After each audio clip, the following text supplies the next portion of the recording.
Mapagpalang araw po sa atin lahat at ngayon po ay magluluto po ako ng biko na masarap. Kasi nga po ako magluluto syempre.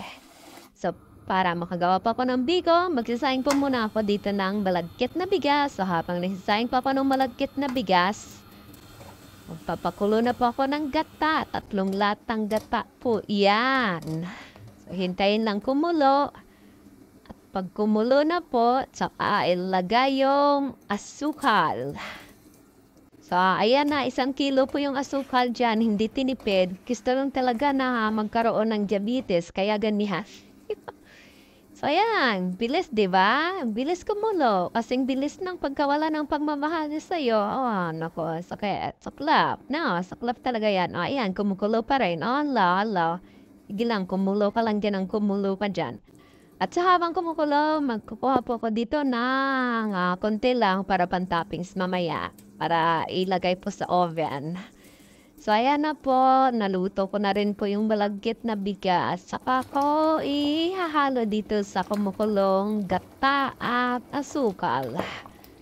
So, ayan. Halo lang po ng halo. Walang katapusang paghahalo. Ay, kapagod. Ay, napagod ako dyan.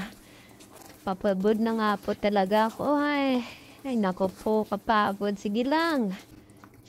Kailangan talaga eh. Kailangan talagang haluin yan. O yan, haluin lang talaga siya ng haluin. No? Sige, haluin pa. Ay nako, sige na. Tama na yan. Ano ba? Ayan na, tama na talaga. Nakinig talaga siya. Oh.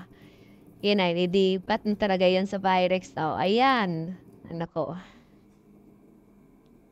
So, natapos na nga po talaga. Sa wakas, natapos ng ilipat. Saka ako to ilalagay yung kinuha ko kanina.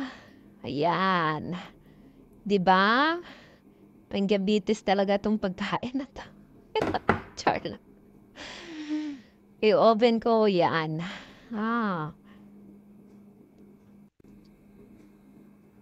So, ayan na po. Matapos po siyang i-oven. Ganyan po.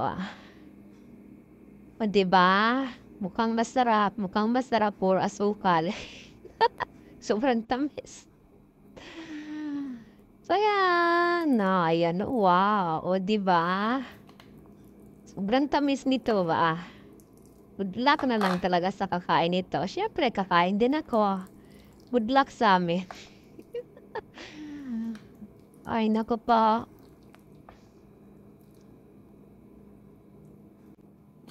So, ayan guys. Thank you for watching. And sa hindi pa nakasubscribe ng aking channel, please to subscribe my channel. I'm Skividas. Kung mapagpalang araw po sa atin lahat.